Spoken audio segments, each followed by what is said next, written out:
नमस्कार, आप देख रहे हैं पीडीएस न्यूज। मैं हूं पीसी सैनी। श्रीमाधपुर उपखंड के कल्याणपुरा ग्राम पंचायत थोई में शुक्रवार देर शाम आयोजित कार्यक्रम में आयुष्मान आरोग्य मंदिर उप स्वास्थ्य केंद्र का लोकार्पण किया गया। इस कार्यक्रम में मुख्य अतिथि राजस्थान के यूडीएच मंत्री जावर सिंह खर्रा रहे। मंत्री खर्रा ने फीता काटकर उद्घाटन किया। कार्यक्रम की अध्यक्षता प्रशासक पवन कुमार साई ने की, जबकि विशिष्ट अतिथि के रूप में पंचायत समिति की सदस्य मंजू देवी मौजूद रही। प्रशासक पवन कुमार साई ने बताया कि इस स्वास्थ्य केंद्र के शुरू होने से स्थानीय निवासियों को स्वास्थ्य सेवाओं में बड़ी राहत मिलेगी।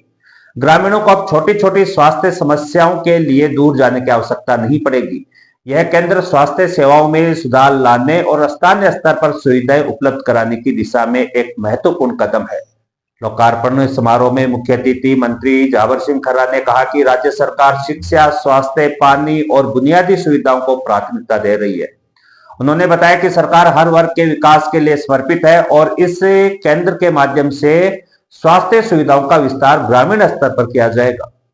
उन्होंने कहा कि ग्रामीण क्षेत्र में स्वास्थ्य सेवाओं की पहुंच बढ़ाने के लिए सरकार निरंतर प्रयासरत है। इस अवसर पर मंत्री खर्रा ने स्थानीय लोगों और पंचायत प्रतिनिधियों से संवाद भी किया और उनकी समस्याओं को सुना। उन्होंने आश्वासन दिया कि सरकार सभी वर्गों की समस्याओं के समाधान के लिए तत्पर है। मंत्री ने बताया कि राज्य सरकार की योजनाओं का लाभ हर जरूरतमंद तक पहुंचना ही सरकार का मुख्य उद्देश्य है। कार्यक्रम में विधानसभा प्रभारी अजय सिंह खर्रा, एसडीएम अनिल कुमार, तहसीलदार श्रीमाधपुर जगदीश प्रसाद बेहरवा, प्रधान शंकर लाल यादव, भाजपा नेता जावरमल सैनी सहित कई स्थानीय नेता और ग्रामीण मौजूद रहे। समाजसेवी रामधन मेहता, प्रधानाचार्य महेश सैनी और अन्य गणमान्य व्यक्तियों ने भी कार्यक्रम में भाग लिया। स्थानीय निवासियों ने मंत्री जावर सिंह खर्रा का स्वागत साफा और माला पहनाकर किया। कार्यक्रम में एसडीएम अनिल कुमार और श्रीमाधपुर तहसीलदार जगदीश प्रसाद बेहरवा का भी सम्मान किया गया। इस अवसर पर मंत्री खर्रा ने ग्रामीणों से अपील की कि वे स्वास्थ्य केंद्र की सेवाओं का अधिक से अधिक लाभ उठाएं और स्वास्थ्य के प्रति जागरूक रहे। उन्होंने कहा कि सरकार का प्रयास है कि सभी क्षेत्रों में विकास के माध्यम से लोगों के जीवन स्तर में सुधार हो। कार्यक्रम में सैकड़ों ग्रामीण उपस्थित थे और उन्होंने इस पहल के प्रति अपना समर्थन व्यक्त किया। लोकार्पण के दौरान स्थानीय प्रतिनिधियों ने केंद्र की आवश्यकताओं और महत्व को रेखांकित किया। कार्यक्रम का समापन सभी अतिथियों के आभार प्रदर्शन के साथ हुआ। आयुष्मान आरोग्य मंदिर उप स्वास्थ्य केंद्र के लोकार्पण समारोह में बड़ी संख्या में ग्रामीण, पंचायत प्रतिनिधि और स्थानीय नेताओं की उपस्थिति रही। कार्यक्रम में भाजपा थोई जालडी मंडल युवा महामंत्री मनोज कुमार सैनी, अध्यक्ष अंकित सैनी और प्रकाशन साई उपस्थित रहे। इसके अलावा डॉक्टर करण कोहली, रामेश्वर दून, देवकरण, गोपाल राम, घासीराम, मूलचंद मीणा, लक्ष्मण, संजय शर्मा, रमेश पारिक, धर्मपाल साई, पूर्व उप सरपंच धूड़ा राम साई, जैसाराम साई, सोहन, काजला, मन्नालाल शर्मा और किशोरी लाल शर्मा ने भी अपनी उपस्थिति दर्ज कराई। सभी ने मंत्री खर्रा का गर्मजोशी से स्वागत किया और कार्यक्रम को सफल बनाने में सक्रिय भूमिका निभाई। कार्यक्रम में ग्रामीणों ने स्वास्थ्य केंद्र की स्थापना पर खुशी जताई और इसे स्थानीय समुदाय के लिए लाभकारी पहल बताया। आइए सुनते हैं यूडीएच मंत्री जावर सिंह खर्रा ने क्या कहा और प्रशासक पवन कुमार साई ने क्या कहा। देखिए विस्तार से। गरिमा में उपस्थिति में कुछ समय पूर्व इस आयुष्मान आरोग्य केंद्र का शिलान्यास हुआ और आज आप सबकी गरिमा में उपस्थिति में इसका लोकार्पण हो रहा है। बहुत शानदार भवन बनकर आमजन के उपयोग के लिए तैयार हुआ है। निश्चित रूप से उत्कृष्ट सेवाओं के माध्यम से ये अपनी एक अलग पहचान बनाने में कामयाब होगा। आने वाले समय में जैसे जैसे प्राथमिक स्वास्थ्य केंद्र के जो मानक हैं वो पूर्ण होंगे तो ये उसमें भी कर्मोन्नत करने का पात्र बनेगा और पात्र होती कर्मोन्नति निश्चित रूप से होगी। पिछले एक साल में राजस्थान सरकार ने राजस्थान के विकास के लिए जिस प्रकार के प्रयत्न किए हैं और 75 साल के राजनीतिक इतिहास लोकतंत्र के इतिहास में पहली बार किसी सरकार ने अपने कार्यकाल के पहले वर्ष में जिस प्रकार का बजट प्रस्तुत किया, सामान्यतः ऐसा बजट सरकारें अपने कार्यकाल के अंतिम साल में प्रस्तुत करती रही हैं और केवल बजट प्रस्तुत नहीं किया, बजट में जितनी घोषणाएं हुई, क्योंकि जुलाई 2024 में बजट पास हुआ था और जुलाई 2025 से पहले पहले जितनी घोषणाएं थी वो सब की सब धरातल पर उतरकर बहुत सी पूर्ण हो जाएंगी और बहुत सी कार्यशील हो जाएंगी। इसी प्रकार इस सरकार ने अपने कार्यकाल के पहले साल में ही राइजिंग राजस्थान के माध्यम से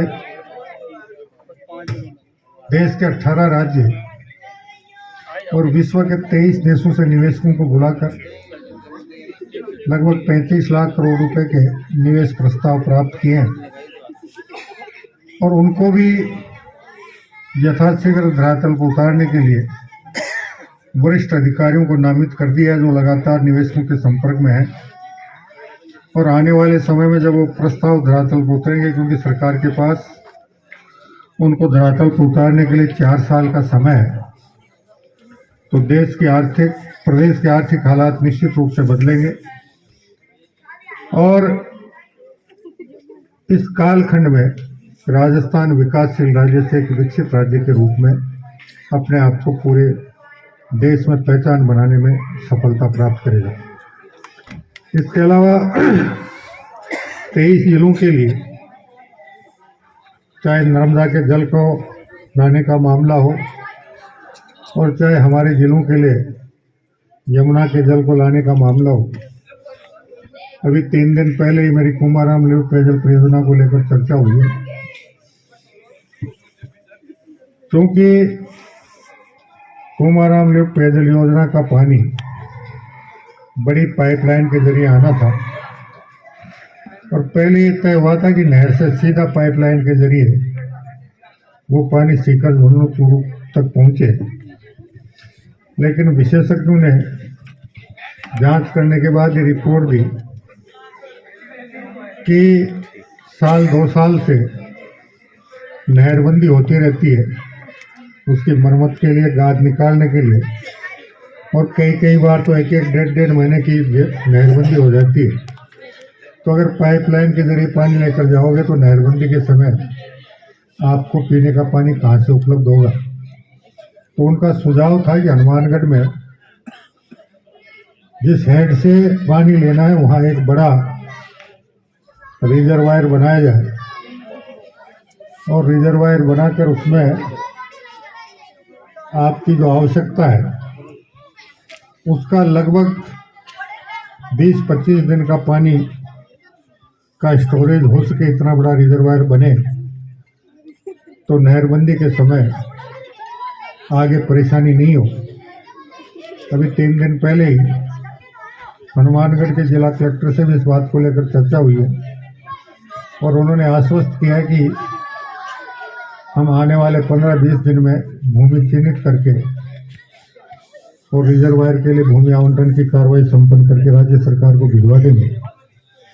उसके बाद आगे की कार्रवाई शुरू होगी। नर्मदा के यमुना के जल के लिए भी जो 3 बड़ी पाइपलाइन आनी है और एक हरियाणा की आनी है, उसका भी राजस्थान की तरफ से परियोजना रिपोर्ट बनकर हरियाणा सरकार को प्रस्तुत कर दी है।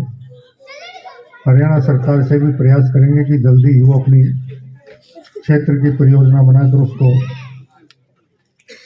अंतिम रूप दे, ताकि यमुना का जल अपनी सियासी धरा पर लाने का काम भी हम बहुत जल्दी शुरू कर पाए। आज आपका ये 8वां कार्यक्रम था, थोड़ी देरी हो गई, मगर तो काम कर दे, बस लेट भी सही देरी के लिए क्षमा प्रार्थी है। आपकी जो 2-4 मांगे आई है, निश्चित रूप से आने वाले समय में वो फलीभूत होंगी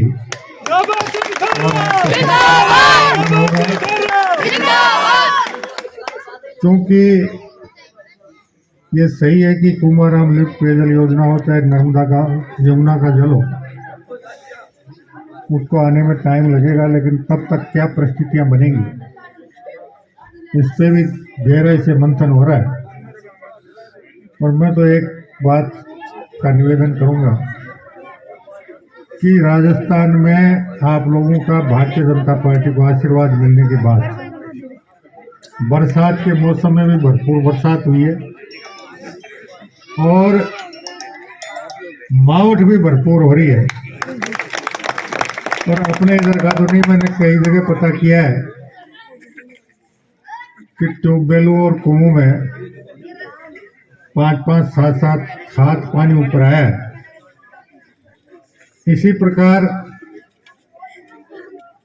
आप अपना स्नेह बनाए रखें तो इस सर्दी में भी 2-3 मावठ भी और होंगी। बरसात के मौसम में फिर भरपूर बरसात होगी और जो कुएं और ट्यूबवेल सूख गए उनमें निश्चित रूप से पानी की आवक होगी, तो वैकल्पिक व्यवस्था करने में हमें सफलता मिलेगी। ऐसी मैं परमात्मा से प्रार्थना करता हूँ और इस सब के लिए हमको भी सकारात्मक रूप से विचार करते हुए परमात्मा से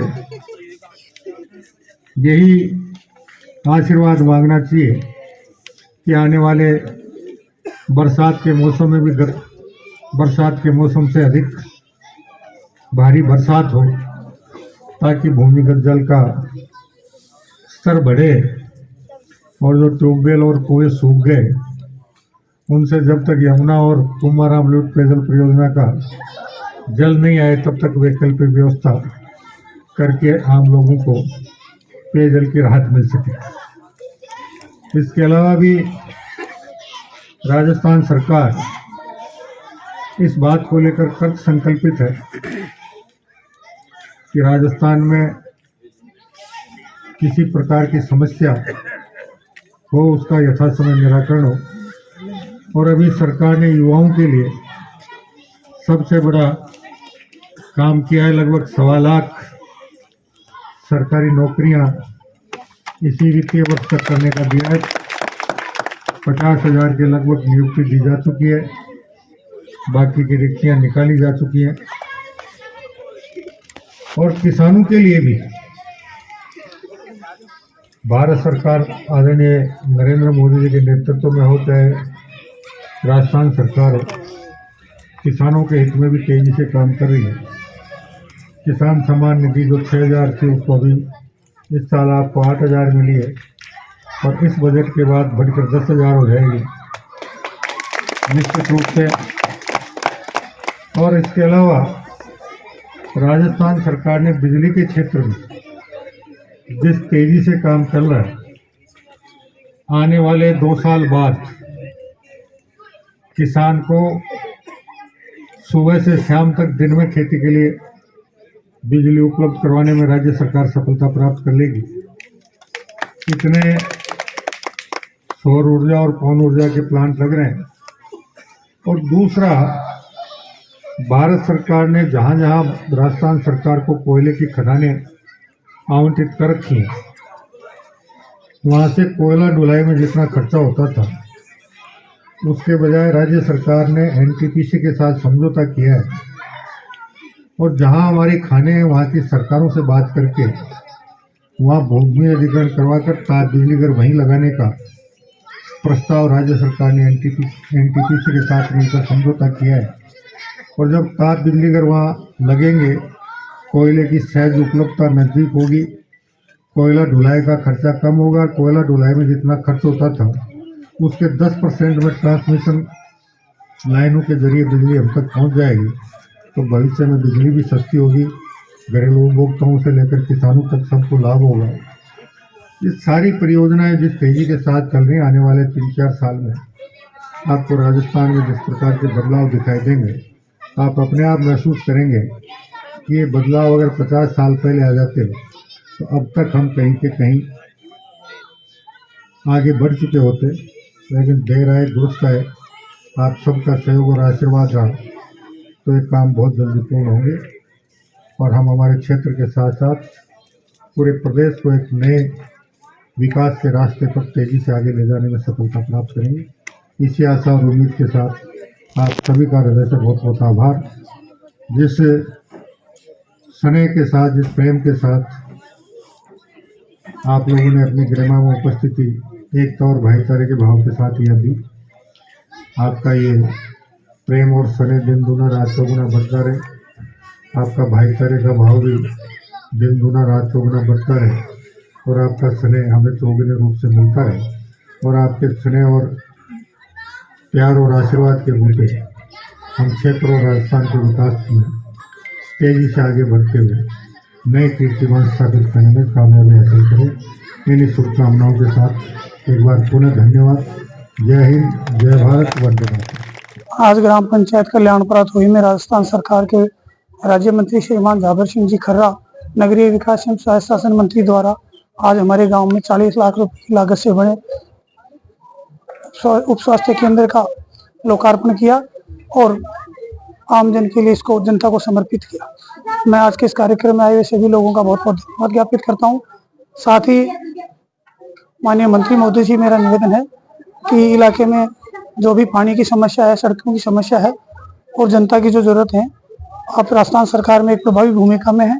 जनता ने आपको सहयोग दिया है, आपको मतदान किया है, आप राजस्थान सरकार में मंत्री हो, इसलिए आपका दायित्व भी बनता है कि जनता की समस्याएं जो भी हैं बारी बारी से आप उनका समाधान करें। और आज बड़ी संख्या में जो आसपास के गांव ढाणियों से जनप्रतिनिधि और सामान्य नागरिक आए, मैं उनका भी तहे दिल से धन्यवाद ज्ञापित करता हूँ। इस उप स्वास्थ्य केंद्र के बनने से गांव वालों को जो छोटी मोटी प्राथमिक चिकित्सा की सुविधाएं हैं वो यहाँ प्रॉपर रूप से मिलने लग जाएंगी, क्योंकि जो पुराना भवन था वो बिल्कुल जीर्ण शीर्ण हो गया है। पानी टपकता था, कभी फर्नीचर खराब हो जाता था, कभी स्टेशनरी जो भी रिकॉर्ड सब सेंटर का था वो हमेशा बरसात के दिनों में उसका खराब होने का डर रहता था। साथ ही उसको काफी 20-25 साल पुराना था, जीर्ण शीर्ण हो गया था।